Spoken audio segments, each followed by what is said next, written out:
Welcome or welcome back. So our Japan adventure continues. After a peaceful day at sea, our next stop was Hakodate, a charming port town in northern Japan that instantly stole our hearts. So the moment we stepped out of the ship, we wandered straight to the fish market, straight into the morning buzz of Hakodate fish market. It was vibrant, full of life, and the way more interesting and not as expensive than the one we visited in Tokyo. There were rows of exotic fish, curious sea creatures, and mouth-watering snacks, plus plenty of souvenirs, quirky, beautiful, and budget-friendly.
After fish market, we took our time exploring the town. I had mapped a few points I wanted to visit, but we weren't in a rush. The weather was perfect. After all these days in humid and hot weather, in Hakodate, it wasn't too humid, just comfortably breezy. While we were walking around the town, we stumbled upon a beer hall. It looked so inviting, we couldn't pass it up. Inside, it was spacious, lovely, and huge selection of local brews and tasty appetizers. We went for a sampler flight, and it did not disappoint.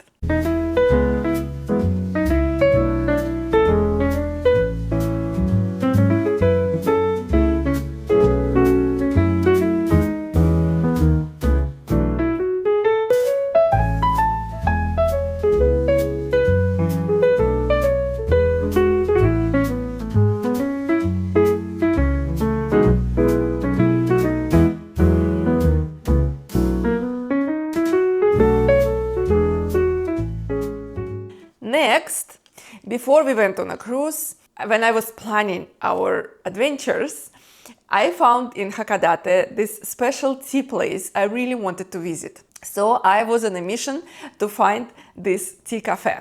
And we did. It was the cutest little cafe, blending European charm with Japanese authenticity. While they don't offer a formal tea ceremony, the host kindly walked us through the tea making, through the entire preparation, and let me film it. We even got to choose our own cups for the tea. It was such a thoughtful and delicious experience, and the people were so incredibly kind.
continued uphill to visit Russian Orthodox Church. It was founded in 1858 by Russian consulate. Its architecture is stunning, and the view from there is just lovely.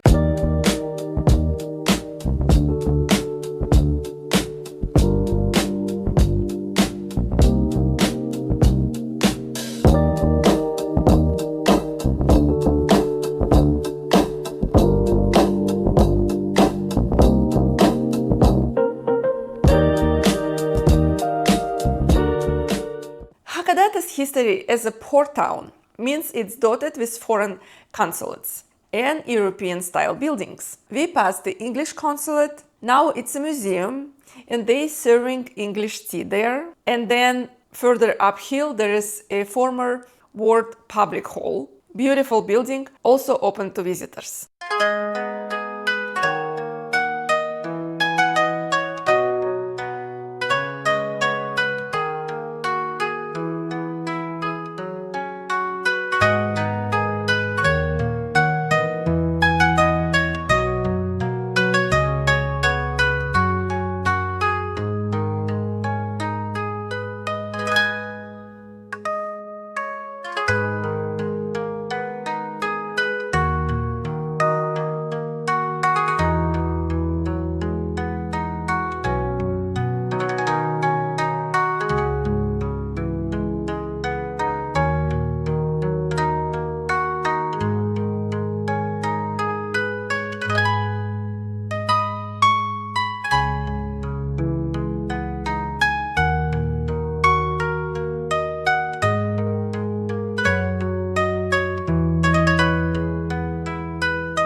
The next stop was Hakodate Ropeway. It's very easy to find and very easy to buy tickets there. And in just 3 minutes, the gondola whisked us up the Mount Hakodate. The views were breathtaking. City, sea, and mountains, all in one picture. There is also a great souvenir shop with wide selection and reasonable prices. You can get there anything and everything. If you're feeling adventurous, you can hike up or down, but we took the gondola again down.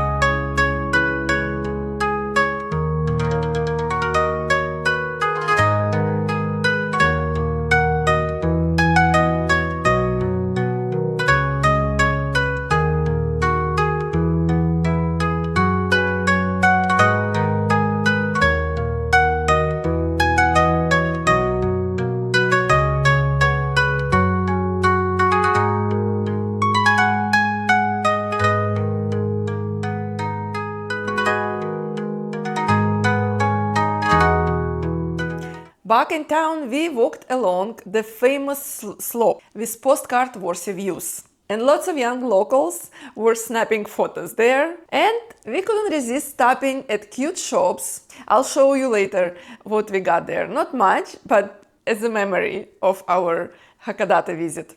And we tried some unusual but very delicious ice cream.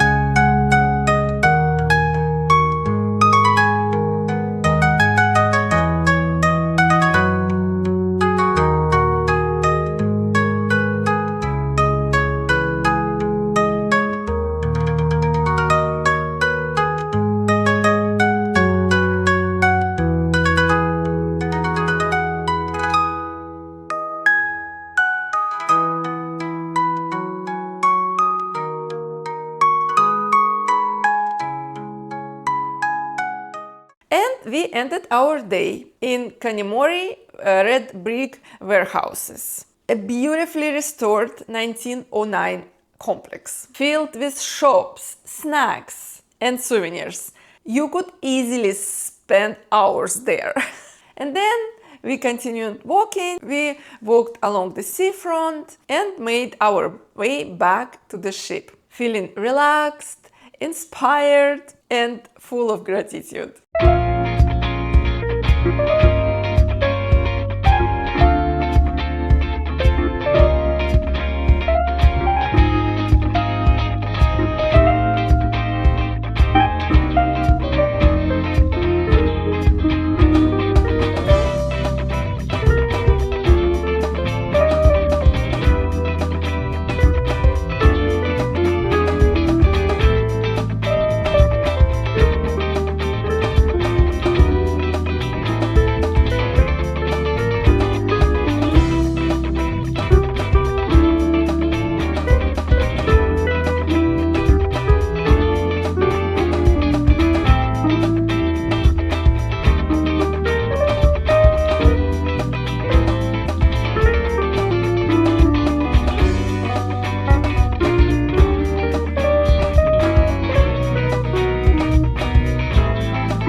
Hakodate was a dream and one of our favorite stops. Well, I mean, all stops were beautiful and unique, but we felt very nice and comfortable there. It was peaceful, welcoming, and full of hidden gems. We absolutely loved it and highly recommend. And that was it. And next day was the next stop. So don't go far and see you in the next video.